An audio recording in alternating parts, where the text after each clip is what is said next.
அன்பார்ந்த நேயர்களுக்கு பட்டிமன்ற பேச்சாளர், இலக்கிய பேச்சாளர் பாரதி பாஸ்கர் அவர்களை இவர் பட்டிமன்ற பேச்சாளர் நம்ம நினச்சிக்கிட்டு இருந்தோம். ஆனால் இவர் ஒரு பாஜக பேச்சாளர், ஆர்எஸ்எஸ்காரரு, சங்கி பாரதி பாஸ்கர் அப்படின்ட்டு பலரும் இன்றைக்கி வலைதளங்களில் அவரை வறுத்து எடுக்கிறாங்க.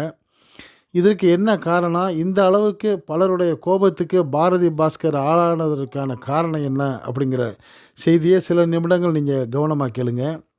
1992 டிசம்பர் 6 இடிக்கப்பட்ட பாபர் மஸ்ஜித் இருந்த இடத்துல ராமர் கோவில் கட்டப்பட்டு, அந்த ராமர் கோவில் 2024 ஜனவரி 22 திறப்பு விழா நடந்தது நமக்கு தெரியும்.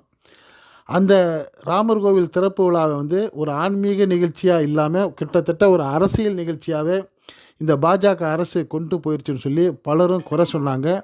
அதனால் பெரும்பாலான அரசியல் கட்சிகள் அந்த திறப்பு விழாவில் கலந்துக்கிறதுக்கு காரணம், ராமர் மேலே எங்களுக்கெல்லாம் பக்தி உண்டு, ராமரை நாங்கள் யாரும் எதுக்கலை, அதே போல் இந்து மதத்தை நாங்கள் எதுக்கலை, இந்த ராமர் கோவிலை நீங்கள் அரசியலாக்கி நாட்டை பிளவுபடுத்த பார்க்குறீங்க, அதனால் நாங்கள் இந்த நிகழ்ச்சியில் இப்போ கலந்துக்கலை, ராமர் கோயிலை பார்க்கணுன்னு விருப்பம் உள்ளவங்க பிறகு போய் கலந்துக்குவாங்க அப்படிங்கிற ஒரு செய்தியை சொன்னாங்க. இந்த அடிப்படையில் தான் பெரும்பாலான அரசியல் கட்சிகள் அந்த நிகழ்ச்சிக்கு போக மறுத்தாங்க. ஆனால் ஒரு சிலர் அந்த ராமர் கோவில் திறப்பு விழாவுக்கு போயிட்டு வந்தவங்கள பற்றியும் யாரும் எந்த குறையும் சொல்லலை. ஆனால் அதே சமயம் அந்த நிகழ்ச்சிக்கு போன ஒரு சிலர் அவங்களுடைய எண்ணத்தில் உள்ளே இருந்த செய்திகளை வெளியிட்டது தான் மற்ற ஒரு மதத்தக்காரங்களுக்கும் மற்ற பொதுவானவங்களுக்கும் அது வருத்தத்தை ஏற்படுத்தியிருக்குங்கிறது தான் இப்போ வெளிவரக்கூடிய ஒரு செய்தியாக இருக்குது. காரணம் இந்த பாபரி மஸ்ஜித் சுமார் 550 வருடங்களுக்கு முன்னால் கட்டப்பட்டது. அந்த பாபரி மஸ்ஜித் இருந்த இடத்துல தான் ராமர் பிறந்தார் அப்படின்னு சொல்லி ஒரு பெரிய பிரச்சனையை உண்டாக்கி பல கலவரங்களெல்லாம் ஆளாச்சு. அப்படிப்பட்ட கலவரங்கள் ஆனான சூழ்நிலையில் தான் 1992 டிசம்பர் 6 இந்த ஆர்எஸ்எஸ் சங்க கூட்டங்கள் அந்த பள்ளிவாசலை இடித்தாங்க. இடித்தது தவறுன்னு சொல்லி நீதிமன்றம் சொல்லிச்சு. அதே போல் அங்கே தான் ராமர் பிறந்தாருங்கிறதுக்கு எந்த விதமான ஆதாரங்களும் இல்லைங்கிறதையும் நீதிமன்றம் சொல்லிச்சு. அதே சமயம் இதை பெரும்பான்மையான மக்கள் நம்பிக்கையாக இருக்கிறதுனால அவங்களுக்கு இந்த இடத்த விட்டு கொடுங்கன்னு சொல்லி அந்த கோர்ட்டு உத்தரவிட்டதை இஸ்லாமியர்களும் ஏற்றுக்கிட்டாங்க. காரணம் இந்த ஒரு பாபரி மசீதை வச்சுக்கிட்டு நம்ம தொடர்ந்து பிரச்சனைகளுக்கு ஆளாக வேணாம், இந்த நாடு அமைதியாக இருக்கணுங்கிற நல்லிணத்தை கருதி முஸ்லீம்கள் அதை விட்டு கொடுக்க முன் வந்தாங்க. அந்த அடிப்படையில் தான் அந்த பாபரி மசீத்து உடைச்ச இடத்துல இவங்க ராமர் கோவில் கட்ட ஆரம்பித்தாங்க. இப்படி இருக்கப்பட்ட சூழ்நிலையில் அந்த ராமர் கோவில் திறப்பு விழாவை ஒரு சாதாரண ஒரு கோவிலாக, ஒரு மத சார்ந்த ஒரு பிரச்சனையாக அவங்க கொண்டு போயிருந்தால் யாருக்குமே எந்த பிரச்சனையுமே இல்லை. இதை ஒரு பெரிய அரசியலாக்கி இதை நாங்கள் வெற்றி கண்டுட்டோம், இப்போ இதே மாதிரி நாங்கள் அடுத்தடுத்து பல பள்ளிவாசல்களையும் குறிவைப்போம் அப்படிங்கிற மாதிரி இந்த ஆர்எஸ்எஸும் பாஜகவும் எடுக்கக்கூடிய அந்த முனைப்புகள் தான் இன்றைக்கி நாட்டில் உள்ள நடுநிலையாளர்களுக்கும் இஸ்லாமியர்களுக்கும் கிறிஸ்தவர்களுக்கும் ஒரு பெரிய கவலையை உண்டாக்கியிருக்குது.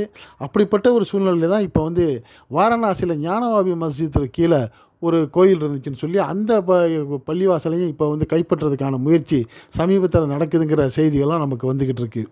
இப்படிப்பட்ட சூழ்நிலையில் தான் இந்த பாபரி மஸ்ஜித் திறப்பு விழாவுக்கு, பாபரி மஸ்ஜித்தை உடைத்து கட்டப்பட்ட ராமர் கோவில் திறப்பு விழாவுக்கு சென்ற இந்த பாரதி பாஸ்கர் அவர்கள் அவங்க பாட்டுக்கு போயிட்டு சாமி கும்பிட்டு வந்திருந்தாங்கன்னா யாருக்கும் எந்த பிரச்சனையும் ஏற்பட போகிறதில்ல. அவங்க போய்ட்டு என்ன சொல்கிறாங்க, அந்த இடத்துல போய் நின்றுக்கிட்டு ஒரு வரலாறு படைக்கப்படுகின்ற இடத்தில் இந்த நேரத்தில் நான் இங்கு இருப்பது மிகவும் சிலிர்ப்பையும் பரவசத்தையும் ஏற்படுத்துது.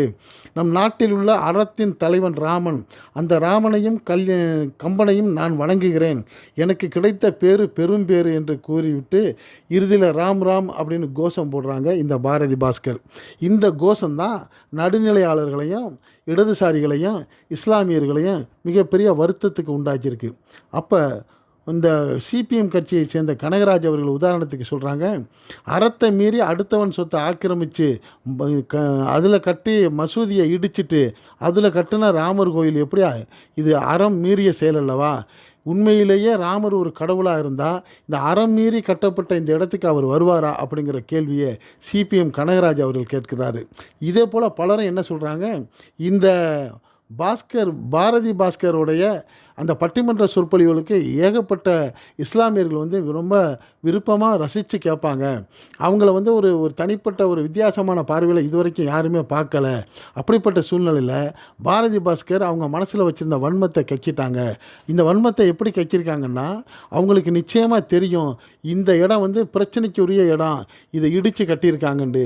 இப்போ தங்களுடைய இடத்தை இழந்த வேதனையில் இருக்கக்கூடிய இஸ்லாமியர்களுக்கு இந்த அம்மாவுடைய பேச்சு வந்து மேலும் வந்து வேதனையை கொடுக்கக்கூடியதாக அமைந்தது அப்படிங்கிறது தான் இன்றைக்கி நடுநிலையாளர்கள் பலரும் பேசக்கூடிய பேச்சாக இருக்குது.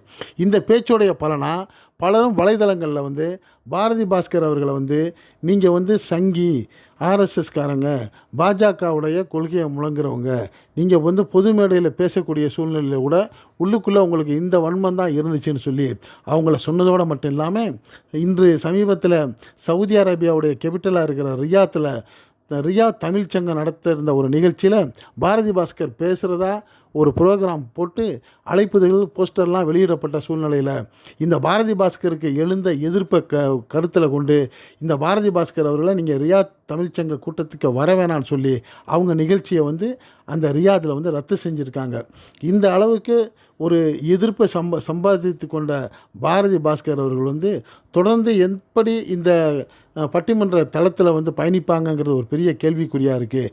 காரணம், சாலமன் பாப்பியா அவர்களையும் ராஜா அவர்களையும் பல பட்டிமன்றங்களில் வந்து ஒரு சிறப்பான முறையில் எதிர்வாதம் செஞ்சு பேசக்கூடிய இந்த பாரதி பாஸ்கர் வந்து அவங்களுக்குள்ளே இருந்த வன்மத்தை வெளியிட்டதுனால அவங்களோட அடையாளத்தை இப்போ காமிச்சிட்டாங்க. அதனால் இவங்களை வந்து இனிமேல் எல்லாருமே சந்தேக பார்வையில் பார்ப்பாங்க, ரசிக்கிறதுக்கான வாய்ப்பு குறைவுன்னு சொல்கிறாங்க.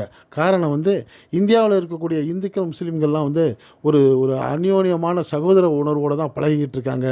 யாரோ ஒரு சிலர் செய்யக்கூடிய இந்த மத துவேஷம் வந்து இப்படிப்பட்ட சூழ்நிலையை ஏற்படுத்துது. உதாரணமாக இந்த ராமரை பற்றிய இந்த கம்பன் கழகம் நடத்தக்கூடிய நிகழ்ச்சிகள்லாம் கூட டாக்டர் முகமது ரேலா அவர்கள் கலந்து கொண்டு ராமாயணத்தை வந்து அந்த கதையை வந்து அழகாக பேசுகிறதும், ராமனுடைய சம்பவங்களை நிறையா பேசுகிறதையும் ஒரு சாதாரண ஒரு சராசரியான ஒரு இலக்கிய நிகழ்ச்சியாக நடத்திட்டு போயிருக்கிறதெல்லாம் நம்ம பார்த்துருக்கோம். அவர் வந்து தான் ஒரு முஸ்லீமாக இருக்கமே ராமரை பற்றி இப்படி பேசுகிறோமேன்ட்டு அவர் நினச்சதே கிடையாது. அந்த பட்டிமன்ற நிகழ்ச்சிகளையும் இது மாதிரி இலக்கிய நிகழ்ச்சிகளையும் இஸ்லாமியர்களும் ரசித்து பார்த்துருக்காங்க. இப்படி ராமாயண கதைகளை ரசித்து கேட்கக்கூடிய இஸ்லாமியர்கள் மத்தியில் இந்த வெறுப்புணர்வை ஏற்படுத்துகிற மாதிரி ஒரு பள்ளிவாசலை இடித்து அங்கே கட்டின அந்த ராமர் கோயிலில் போயிட்டு இவங்க இப்படி பேசுனது தான் எல்லாருக்கும் மனது வலிக்கிற மாதிரி இருக்குது. அதே சமயம் அதே அயோத்தியில் பல நூற்றுக்கணக்கான ராமர் கோயில்கள் இருக்குது. அதெல்லாம் பிரச்சனையாக எங்கும் பேசப்படலை. அதே போல் இந்தியாவில் எடுத்துக்கிட்டால் அந்த ஐயப்பன் கோயிலாக இருக்கட்டும், பழனி முருகன் கோயிலாக இருக்கட்டும், திருப்பதி வெங்கடாஜலபதி கோயிலாக இருக்கட்டும், இங்கே செல்லக்கூடிய அந்த பக்தர்களும் வந்து எந்த இஸ்லாமியர்களுக்கும் வந்து வருத்தப்படுற மாதிரி எந்த ஒரு சம்பவம் நடத்துறதும் இல்லை, பேசுகிறதும் இல்லை. இப்படி மத பிரச்சனைகளை கிளப்பக்கூடிய ஒரு சூழ்நிலையை உருவாக்கிய இந்த குறிப்பிட்ட இந்த பாபரி மசீத்தை உடைத்து கட்டிய ராமர் கோயில் மட்டுமே சர்ச்சைக்கு உரியது. அந்த இடத்துல போய் நின்றுக்கிட்டு பாரதி பாஸ்கர் பேசிய பேச்சு தான் பலருக்கும் வருத்தத்தை கொடுத்துருக்குதுன்னு சொல்லி பலரும் சொல்கிறாங்க.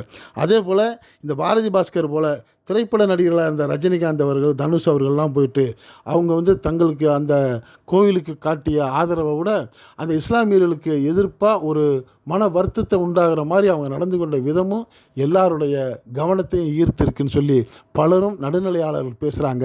இது பற்றி கருத்து தெரிவிக்க விருப்பம் இல்லாமல் மிக மௌனம் காத்து கொண்டு இருக்கிற இஸ்லாமியர்கள் மனதில் வேதனையை ஏற்படுத்துகிற மாதிரி இந்த வாசகத்தை சொல்லிய இந்த பாரதி பாஸ்கர் பற்றிய உங்களுடைய கருத்துக்களை இந்த கமெண்ட் செக்ஷனில் நீங்கள் கமெண்ட்ஸ் பண்ணுங்கள். இந்த செய்தி பிடிச்சிருந்தால் இதுக்கு ஒரு லைக் கொடுங்க. இந்த செய்தியை உங்கள் நண்பர்களுக்கும் உறவுகளுக்கும் ஷேர் பண்ணுங்கள். இதே போன்ற செய்திகள் எந்த பக்கமும் சார்பு இல்லாமல் நடுநிலையாக உங்களுக்கு அவ்வப்போது வந்து சேர இதுவரை நம்ம சேனலுக்கு சப்ஸ்கிரைப் பண்ணாதவங்க சப்ஸ்கிரைப் பண்ணுங்கள். மறக்காமல் பக்கத்தில் இருக்க பெல் ஐக்கானை கிளிக் பண்ணுங்கள். என்றும் இணைந்திருப்போம். நன்றி, வாழ்த்துக்கள்.